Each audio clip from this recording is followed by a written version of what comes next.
Good afternoon and welcome to our special school board meeting of May 18th.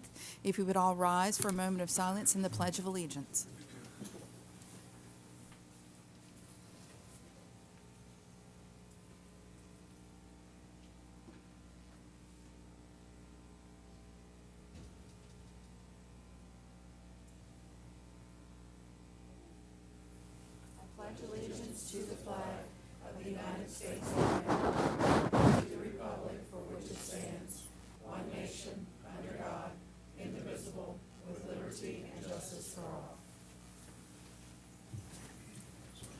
Thank you for being here this afternoon.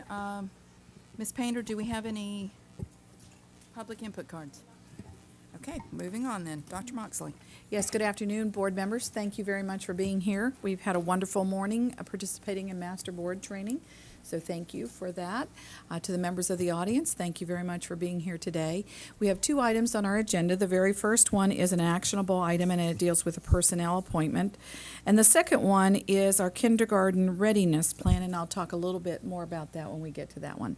So the first item on your agenda is I'm presenting to you for your consideration the appointment of the new Leesburg High School principal for the 2015-16 school year. As you know, Mr. Bill Miller is retiring this year. So we have gone through the interview process and we have selected, and I present to you Mr. Dennis Neal, who is an experienced high school principal. You have his resume in front of you. He has been through all the pre-employment, and at this time, it's with great pleasure that I recommend approval of the appointment of Mr. Dennis Neal as Leesburg High School principal for the 2015-16 school year. You've heard the superintendent's recommendation. Is there a motion? So moved. Motion by Ms. Second. Brandyberg, second by Mr. Dodd. Any comments? All in favor? Aye. Thank you. Thank you very much. As a transition, we do have a transition plan that has been identified, and Mr. Neal will be working with Mr. Miller during the month of June to help coordinate, so there is a nice, smooth transition. We have a meet and greet with the Leesburg High School staff and booster groups and parent organizations Wednesday afternoon. I believe it's at 2:30, so we look forward to introducing Mr. Neal to the community at large. So thank you very much for that appointment. The next item on our agenda is the kindergarten readiness plan. Board members, as you'll recall, we have our key performance indicators, and one of the key performance indicators is the kindergarten readiness piece. And with each one of those key KPIs, as we call them, there is an action plan that is either in the process of being developed or has been developed. The kindergarten readiness plan is being presented today, and I see Carmen Arnold, and she has her staff with her. And I'll let Mrs. Arnold introduce everyone. And we have some kindergarten teachers that I know have been working numerous hours over the past several months in providing that expertise as we look at kindergarten readiness, what the kindergarten report card looks like, how it ties to the blueprints. They've had a chance to really go back and look at that scope and sequence, the blueprints, materials, what needs to be assessed, where, when, how, and what the expectations are. And they have done tremendous work, and they have been very dedicated, passionate about it, and so I am thrilled to have representatives here. Mrs. Arnold can share with you, I think there were 14 or 16 actual teachers that we had working on this, and they've done incredible work. So, Mrs. Arnold, would you and your team, or whomever is presenting, please come forward. Melissa and Sherry, I had an opportunity to meet with them, and they gave me a great overview, and so I had a sneak preview and what great work they've been, has been completed over the past several months, so. I'm going to start off by stating over here, you know, you have to sit for that long a period of time. I understand. I can't either. I have with me Sherry Smith, who is our primary specialist, and Mrs. Melissa O'Neill, who is our math specialist. And we have been able to bring those two roles together with, I have three of my experts here with me today, and I'd like Ms. McMurray, Kathy McMurray. I have Amanda Strem, and I have Dana Ali Wilson. And those are three of your most wonderful, valued kindergarten teachers out there. They were among the 14 It was a pleasant experience for days. Did we agree at all times? No. But I tell you what, the work that came out of this group has been so heartwarming. And you have to understand that the love that these kindergarten teachers have for their students, don't mess with them. I didn't. They looked at making sure that our focus was definitely on the mastery of the Florida standards, that they were developmentally appropriate, they followed the instructional texts that are required, they were asking for more time with instruction, less time assessing, less one-on-one testing, and we have achieved all three of those goals and strategies. So I applaud the teachers without losing the rigor and the intensity of the instructional delivery. So without slowing down, we're gonna go over, and I wanna give you a little bit of the history of where we've been in the last 3 years at looking at skill clustering versus bringing it over to skill or standard-based assessing. So I'm gonna start off with Ms. Sherry, and you also have these PowerPoints in your packet, and you will go from there. Thank Ms. you. Smith? Currently, the students are assessed based on a cluster of standards, and we are looking at 80% mastery for promotion. Currently, the ELA cluster has 10 clusters totaling 30 points, 3 points per cluster. The students would need 24 points to be recommended for promotion to first grade. For the math, there are 9 clusters totaling 27 points, 3 points per cluster, and the students would need 22 points to be recommended for promotion to the first grade. At this point, we're comparing, what's happening is we're comparing apples to oranges. The new documents are standards-driven, not cluster-driven. This is gonna give the students, the teachers a more accurate picture of how their students are performing. While we're in the process of collecting data for the kindergarten report card, it's difficult to analyze because the report card has changed every year for the last 3 years. This is why this kindergarten team was so passionate about creating a document that was standards-based and easy to use. There's a projected 2-year plan. Currently, students are expected to show mastery in 80% of the standards, which are now currently assessed in the clusters. For the 15-16 school year, students will be expected to show mastery of 85% of the standards in both ELA and math. And for the 16-17 school year, the students will be expected to show mastery of 90% of those standards. And I see some looks there. Yes, that's quite a jump, but our kindergarten teachers were very passionate about that. One of the things you need to understand in looking at that jump, percentage of 85 and 90, that is not a grade. That's not a grade of 80 and a grade of 90. When you're looking at all of the standards, it only adds 1 standard a year, that's all. And I don't think the teachers thought that was too much to ask, would be to increase their proficiency by a standard. So that's why they wanted 90 right now. But we thought, well, let's kind of phase that in and go at it from that angle. So that's why we've ended up where it is. We were able to draw some data from the last 3 years about how the kindergarten performed at that 80% and above. Each of those years, it was difficult because the data had in it the mobility. So it gives a little bit of a skewed version, but you have to just kind of decipher through some of those figures. What we did see was the trend and the pattern that there were more children each year moving into the 80 and above range for the last 3 years. That's already happening. So that progression to move up from 70 to 80 to 85 to 90 shouldn't be a difficult loop for them to get in, because for 3 years they've already shown growth every year moving toward those standards and achieving those in our kindergarten.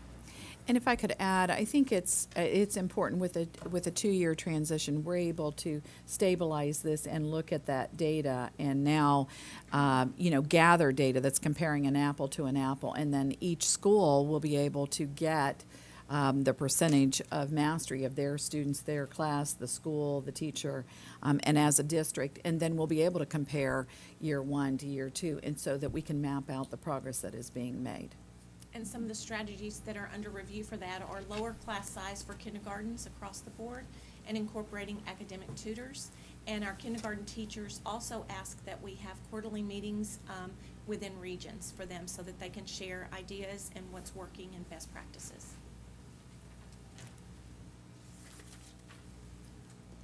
The purpose of the kindergarten report card, the goal was to design a product with teacher input that is purposeful, organized, and user-friendly. The purpose of the documents, to show a snapshot of how well students are mastering the Florida standards. Easier to use, more whole group assessments. The kindergarten teachers were very frustrated because they had to do most of the assessing each 9 weeks individually, and so they wanted more whole group opportunities for those students. Parent understanding was also a bit of a problem this year, where parents didn't understand the 4 being exceeds the standard, and so we have made it very simple for them. We'll show you in just a minute, but a simplified document to show the student's performance in reading, language arts, and math. And this is what it's going to look like. The parent will see E, S, N, and U. E is for excellent progress, S is satisfactory, N needs improvement, and U is unsatisfactory progress. And that's in your yellow folders Yeah, as well. that's everything that you're seeing up here is in your yellow folder. The connection between the report card and the blueprints. At least 4 points of measurement per subject per each 9 weeks is what they suggested, the team suggested, and you can see at the top the report card specification on each kindergarten blueprint for ELA and for math.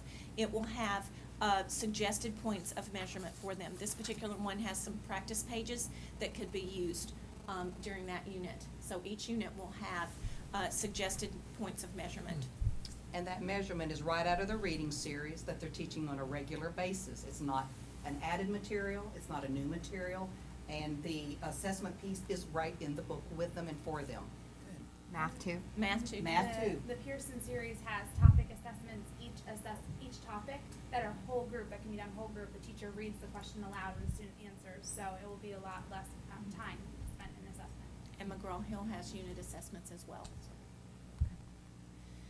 Grade level PLCs will have the flexibility to select assignments and assessments. The grades will be entered into Skyward as a percentage.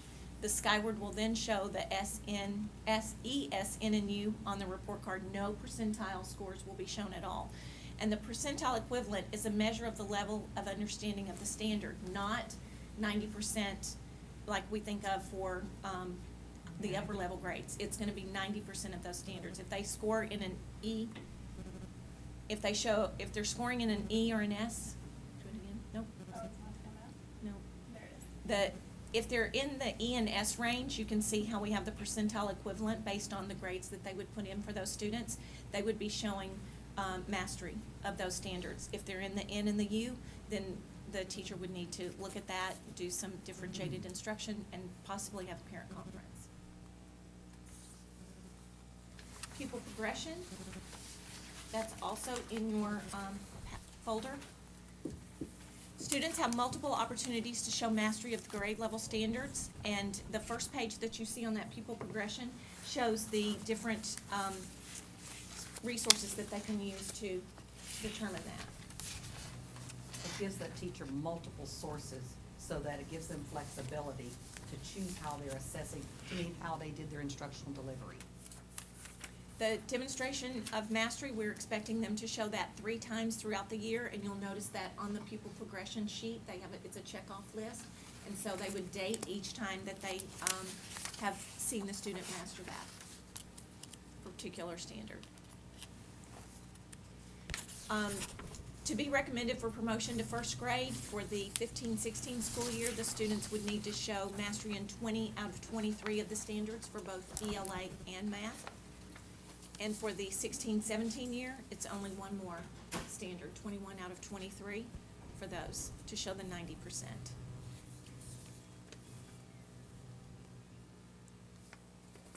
Connection between the report card and the pupil progression checklist. The purpose of the kindergarten report card was to show how well a student is progressing in the Florida standards.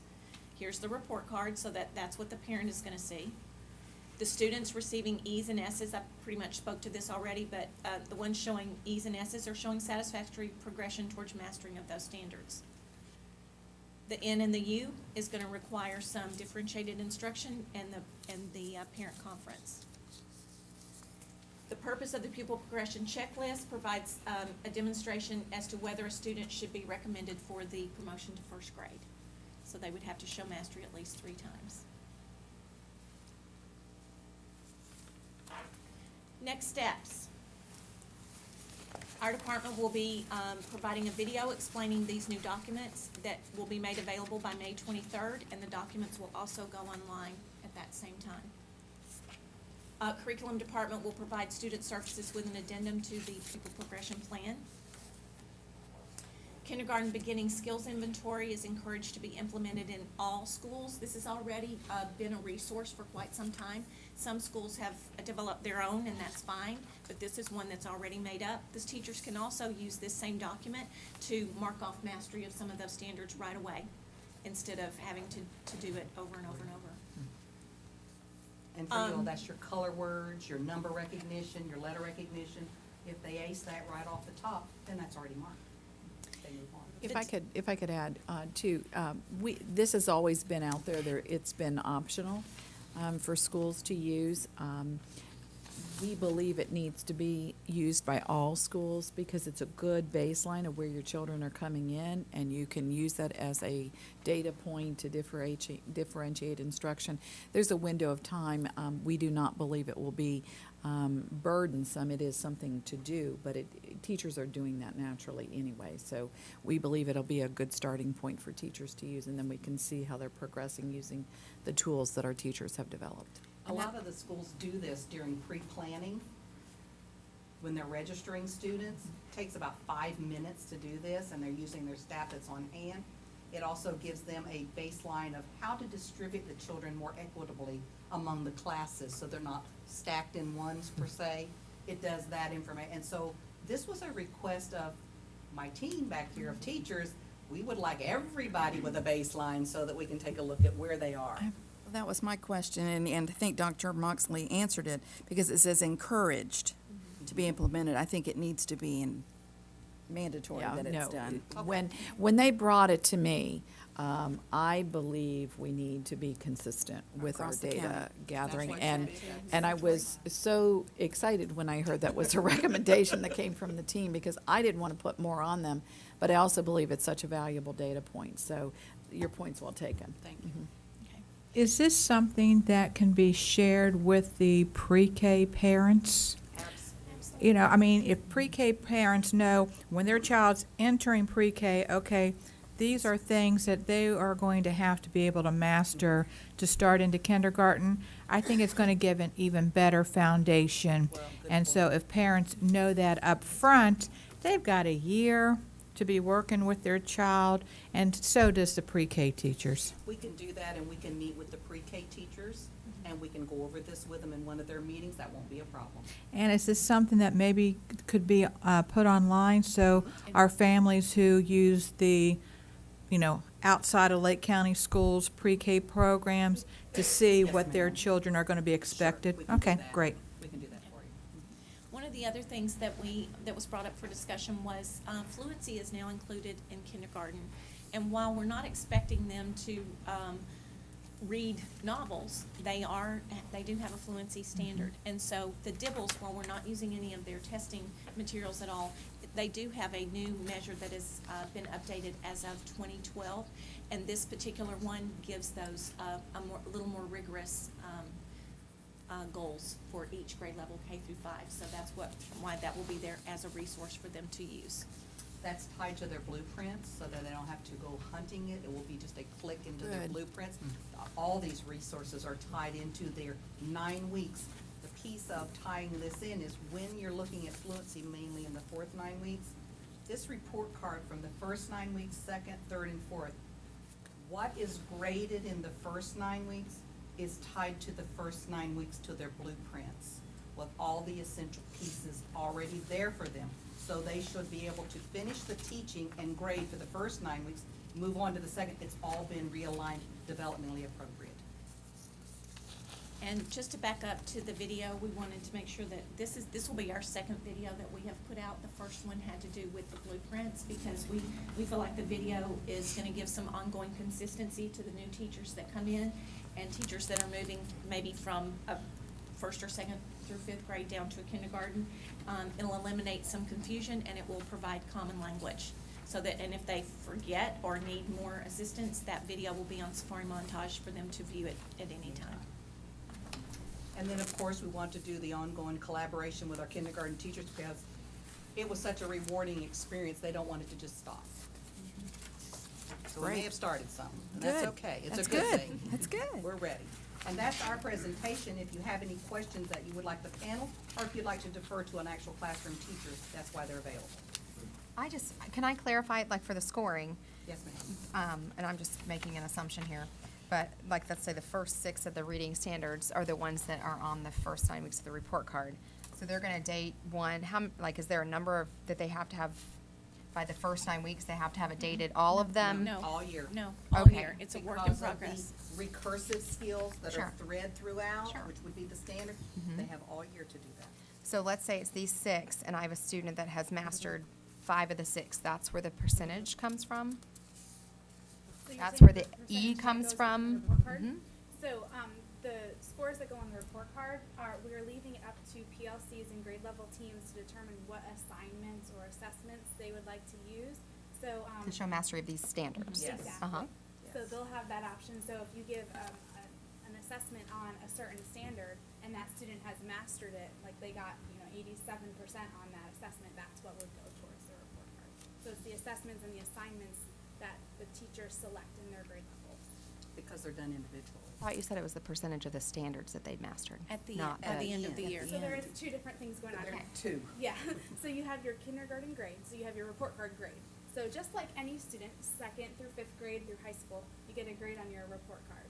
That's kind of what that will be, what the parents will see. ESNU, how well is my child progressing towards mastery of the standards? How well are they understanding what's being taught to them? And then the pupil progression plan, in kindergarten, it's a special beam, because we really want to make sure that in kindergarten, we're understanding and we're learning what we need for 1st grade. So what that pupil progression checklist, it's a separate tool for the teacher to say, here are my standards. Has this student mastered each of these standards by the end of the year? At that 85% mastery or 90% mastery, which is a big. 85% would be the grade they're scoring on that piece of paper. It's not a score. It's not a It's score. not a I'm score. missing this. Like, that's why I'm telling you guys, I can't see a connection. The score is on their individual work. Right. At the end of the year, it's the percentage of the number of standards they were able to achieve that acceptable Over the whole score. year. Over the whole year. And so think about a kindergarten student who at the beginning of the year might be struggling with a Sure. particular concept. Sure. So their percents might be lower on their first 9 weeks Right. report card. But the teacher keeps providing opportunities. So by the end of the year, that child was able to master. Okay. So we're giving the student lots of opportunities, because it just has to be done by the end of the year. You're not locking them into quarterly segments. Right. Right. So a student that, just like Melissa said, you may have one coming in, reading and Sure. using their sight words, and they may be already on the sight words that you may be introducing in the 3rd quarter. But then there may be concepts later on that they may slow down on because they struggle with that area. But at the end of the year, so you're not locking them in segments. So at with the that. end would be the yes or no, and then the percentage of yeses. Yes, Yes. right. Yes. Okay, and we want them to have 90% yeses. 85% yeses, Yes. and then 90% Send yeses. the following year. You got it, Yes. which is Just one more. 20 standards this year and Okay. 21 the following. And there's 24 total. 23. This is great. I mean, Art, does it answer a lot of your Well, questions? you know, there are a lot of things to be excited about here. One is I can certainly attest firsthand how time-consuming the current system is to assess those students one-on-one at the end of every quarter. You felt like you were losing 2 weeks out of every quarter, and that really adds up by the end of the year. So to think about making that easier, I know the instruction time that's to be gained from that is going to be huge. And I think as well, parents have been perplexed as to understand what all this means. So while I see a lot that seems to be more user-friendly, I think, if Stephanie was a little confused here on that thing, that could be a point of confusion for parents. We'll just want to make sure that's real clear going forward. And, I mean, the last thing we'd want to do is pass on a student that isn't ready for first grade, trying to have them forever play catch-up. So I like the idea of raising the bar to make sure that these students are ready. But I think that you all have hit it right on the head, the resources that you'll need to make sure that that happens. Because the worst thing we could do would be, let's put this in place and then retain 25% of our students, because they can't meet the 90%. So that's where it's going to become important for us from a budgetary standpoint to make sure that these resources are in place so the teachers can be successful with their students. I think the biggest thing that I see as a plus for this is the teachers and our discussion and the passion is, which is my personal belief, so I fit right in with them. You have to fix these students on the front end so that we can stop punishing them at third grade. And if we don't put the time and the resources and the effort into these young minds, K1 and 2, we're going to lose more at third. So the emphasis being on getting them ready from one grade to the next with some interventions and some strategies. Their whole goal was, we don't want to send these kids to first grade if they're truly not ready, because they're always going to be behind and that gap is going to grow. Let's send them ready. So I was real pleased with the teachers saying, we want to step up and make this right for these young students.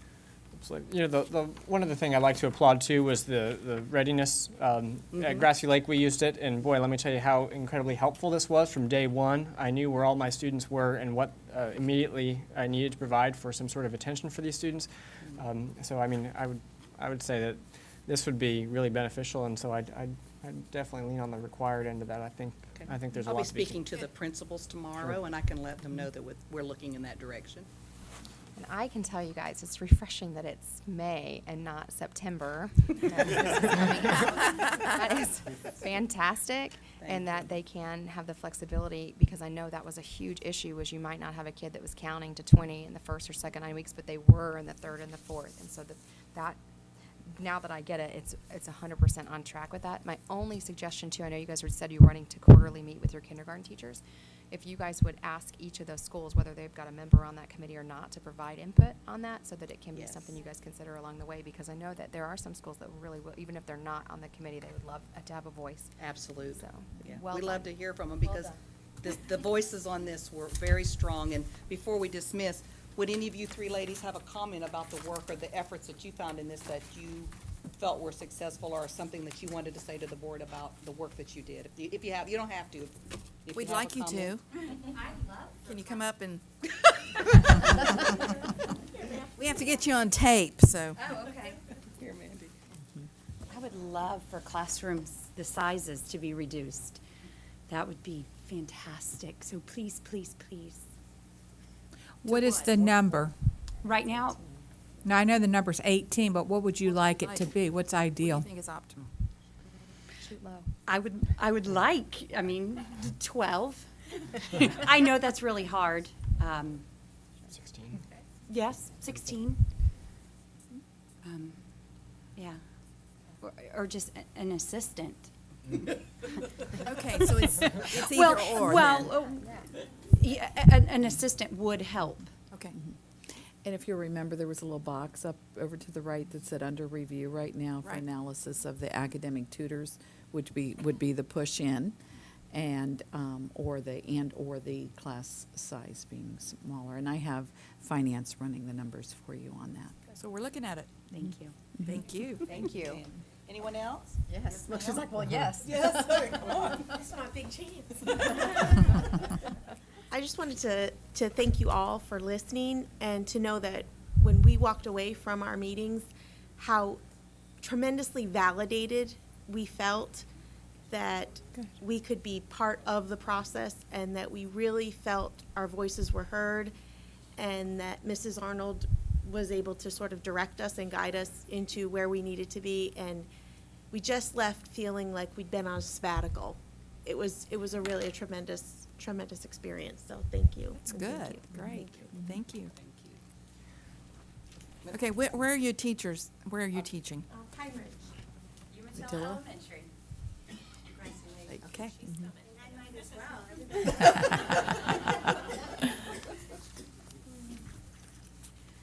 Kathy McMurray from Grassy Lake, and I want to applaud all of you for hiring Mrs. Arnold. Really, I've been at Grassy Lake since they opened, and I'm very, very passionate about what I do. And this past year, and Mr. Dodd there could probably attest to it, starting to get a little discouraged.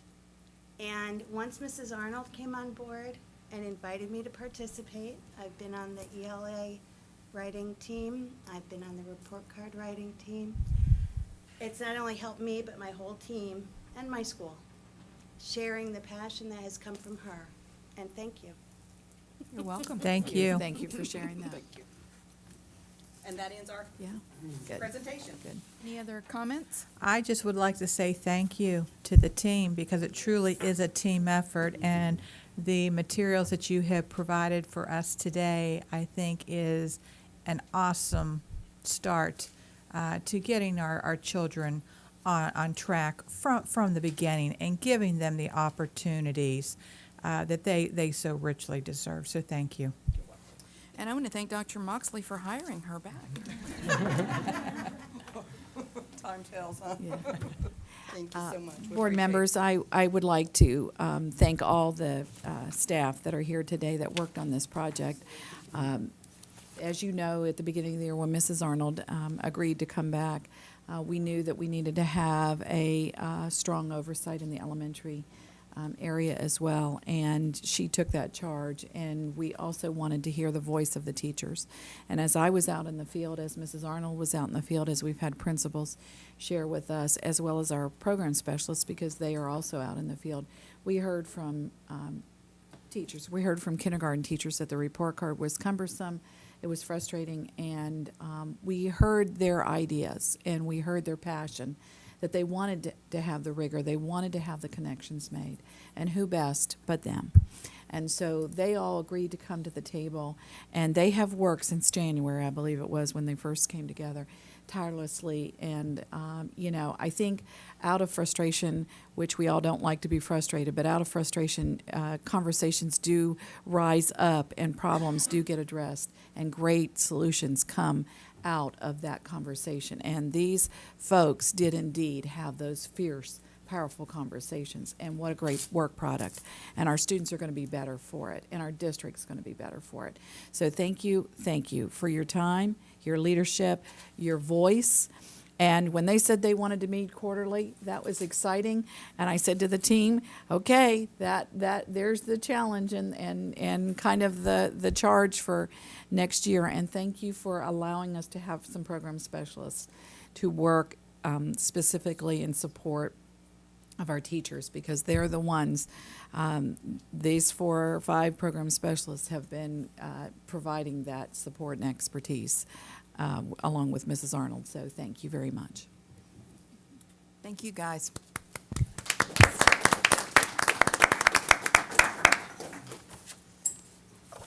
And after Mr. what Dodd, we we were, can check that off your list to be done. We got it done, okay? after what we were talking about this morning, it's nice to have our board meeting focused on curriculum instruction and assessment. Oh, yeah. Okay, board member comments. Ms. Luke?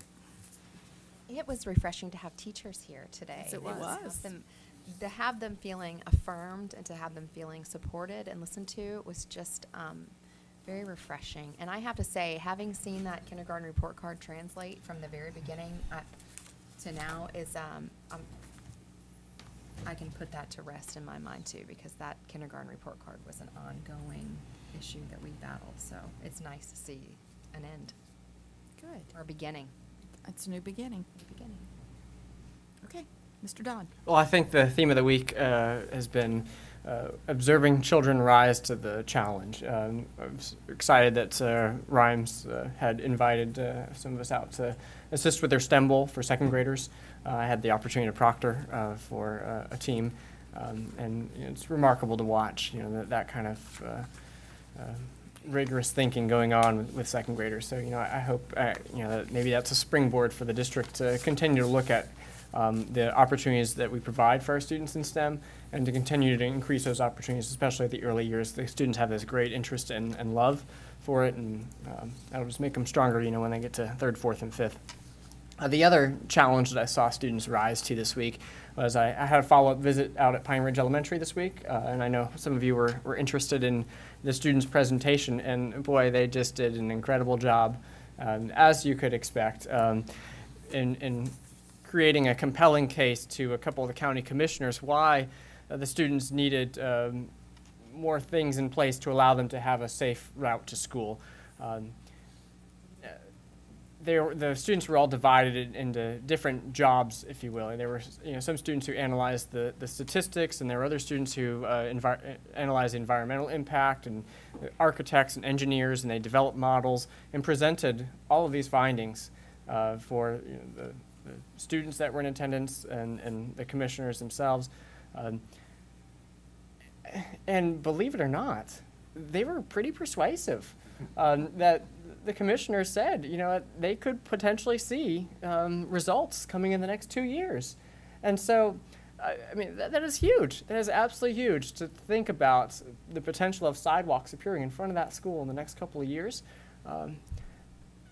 coupled with some other more immediate things that need to be done. I think, the speed limit is 55 miles an hour right up until you get in front of the school. The school zone is really short. There are a couple of very dangerous intersections there. And some of those, might be some low-hanging fruit that could be rectified more immediately. But afterwards, this is where I had the great epiphany. I was talking to some of the students, and I said, okay, from day one of this project, you knew that this was going to be a huge undertaking. Did you think that you were going to be able to convince a couple of our county commissioners to spend potentially $500,000 or more and put sidewalks in front of your school? And they said, absolutely. From day one, we knew they would do it. And I said, that's incredible, because there are a lot of adults out there who argue and try to convince their elected officials to buy into something and don't succeed. Boy, if we could harness that kind of innocence and get them to never give up, we have some really, really bright and talented rising future here in Lake County. So that was I'd like spectacular. to see their presentation. Can we do that? We will. Okay. Oh, great. Yeah. Do you want that at a workshop? workshop? We could do that on maybe June 1st. Before they get out of school. Thank you, Mark. Roseanne? I was a judge at the STEM Bowl competition at Rhymes last week, and I had a chance to sit in the front and watch the interactions and the thinking of the children, and how there was this one table, and they're the ones that took first place, that there was a young girl who knew what she was talking about, and then there was a young boy that was convincing her otherwise. And it was interesting to watch all this going on, and the thinking and the engagement that they had, and it's just to prepare them when they go up to third grade to want to compete in the county STEM Bowl. So I agree, it's something that I think we can push it down into earlier grades, because some of the questions, it was difficult for the adults to answer, because we were not taught the way that they're taught to do critical thinking and problem solving and things like that. So it really was great to see, and I applaud Rhymes for taking this on. Bill? Just real quick, it was exciting to me to see Mrs. Arnold's presentation, and more important, to see the spirit of those teachers that were in the room. It reminded me of Mrs. Bowman, who was my son's kindergarten teacher, and forever inspired him to be a lifelong learner. So setting that foundation early just makes things easier as you move along. So this was a great presentation, great day today. Thank you. Was it an amazing day? It's amazing. Amazing. I'm sorry, I pick on. I want to thank Miss Luke on the end down there and Dr. Moxley, because they're the ones that started the STEM initiative here. And it's moved on rapidly. After you left, it kept going. Such as, Mrs. it Luke is, started every a time you lot guys of- talk yeah. about it, Yeah, just, I figured it did. I could see that, yeah. But thank you very much for that idea. We have some stuff to talk about, and I'll let you do it with dates and things instead of me doing it.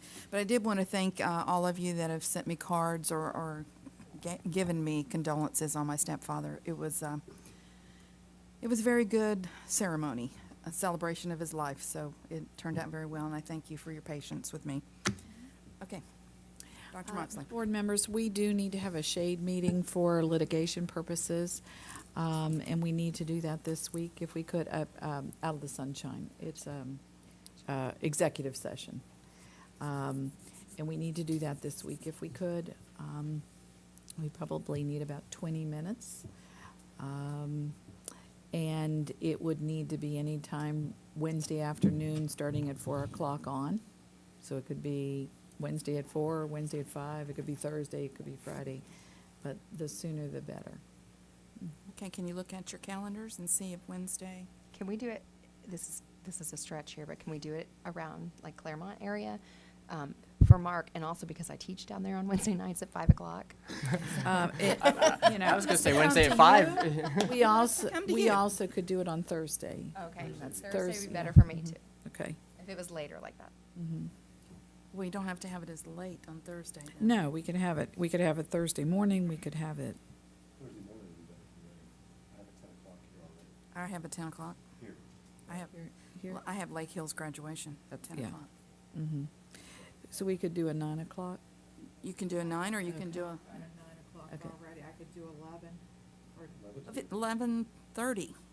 11:30 You would said be it's only great. take 30 minutes. Yep. Because I don't know how long the other thing will last. 11:30? Thursday? Thursday at 11:30. Is that good with everybody? Mr. Johnson? Okay. But I know, but you still need to be involved, do you not? Yeah. Okay, it's so let's get Steph- 2 different times on the Thursday then. See, because Stephanie's involved? Okay.